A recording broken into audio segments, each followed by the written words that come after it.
Momen perayaan Natal dan Tahun Baru dihimbau dirayakan secara sederhana.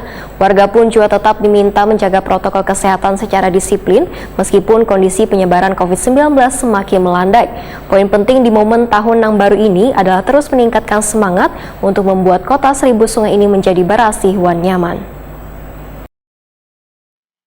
Momen perayaan Natal dan Tahun Baru Nataru diminta dirayakan secara sederhana. Warga tetap diminta menjaga protokol kesehatan secara disiplin meskipun kondisi penyebaran COVID-19 semakin melandai. Wakil Ketua DPRD Banjarmasin Tugiatno Wahitakuni Prima TV jelang tengah hari Selasa 20 Desember 2022 berharap perayaan Natal dan Tahun Baru dirayakan secara sederhana untuk mencegah peningkatan kasus COVID-19 pada akhir tahun. Politisi PDI Perjuangan ini khawatir jika Natal dan Tahun Baru dirayakan secara besar-besaran akan meningkatkan kasus COVID-19.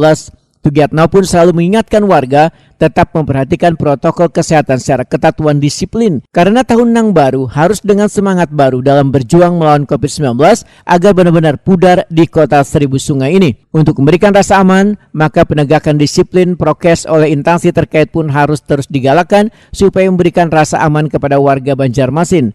Namun mencegah penularan COVID-19 ini, ujar Tugiatno, kadang hanya dibebankan pada petugas tapi warga harus konsisten dalam menjaga protokol kesehatan agar dapat maksimal memutus mata rantai penularan. Salah satunya dalam merayakan Natal dan Tahun Baru secara sederhana. Tugiatno meminta warga untuk bersama-sama menjaga keamanan dalam menyambut malam pergantian tahun nanti. Ya, harapan kita pihak keamanan lah. Pihak pemerintah kota utamanya kan Pol PP bisa dimaksimalkan kerja mereka, juga kerjasama dengan aparat keamanan TNI dan Polri. Untuk masyarakat, tolonglah kita merayakan yang non muslim, rayakanlah sesuai dengan aturan. Juga yang untuk tahun baru karena ini sifatnya global, bukan untuk non muslim aja kan, sama-sama menjaga keamanan.